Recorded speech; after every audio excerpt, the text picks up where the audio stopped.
हिंदुओं के पौराणिक ग्रंथों में सबसे प्रासंगिक भगवत गीता ही है, जो आज भी अपना अस्तित्व रखती है। श्री भगवत गीता में दिए हुए श्री कृष्ण के कर्म का संदेश बहुत व्यापक और विस्तृत है। कर्म के कई प्रकार होते हैं। कुछ कर्म ऐसे होते हैं जो दैनिक दिनचर्या का हिस्सा होते हैं। कुछ कर्म ऐसे होते हैं जिन्हें हम बिना सोचे समझे करते हैं, और कुछ कर्म ऐसे होते हैं जिन्हें हम समझ बूझ कर करते हैं।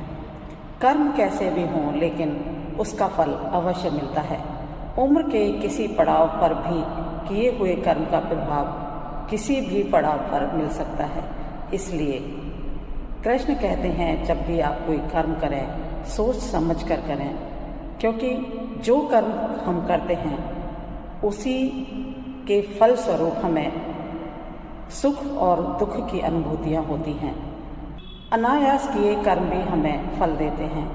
दैनिक दिनचर्या का जो हिस्सा होते हैं उन कर्मों के फल भी हमें मिलते हैं। इसलिए जब भी कोई कर्म करें सोच विचार कर करें।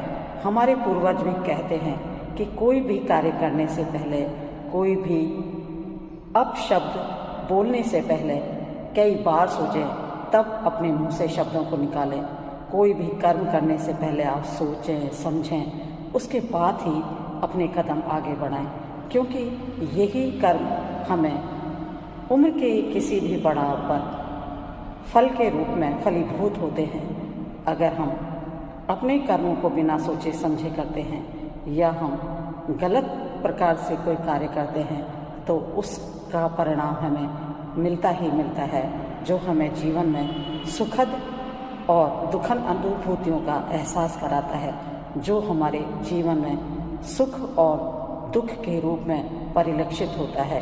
इसलिए जब भी बोलें सोच विचार कर बोलें। जब भी कोई कार्य करें, कार्य करने से पहले उसके भावी परिणामों के बारे में सोचें और तभी कोई कदम आगे बढ़ाएं। अगर आपने कर्मों को अच्छे प्रकार से किया है तो उसका फल भी निश्चय ही सुखद होगा। सोचे समझे अपने विवेक और बुद्धि से किए हुए कर्म हमें सुखद अनुभूतियाँ देते हैं। Thank you.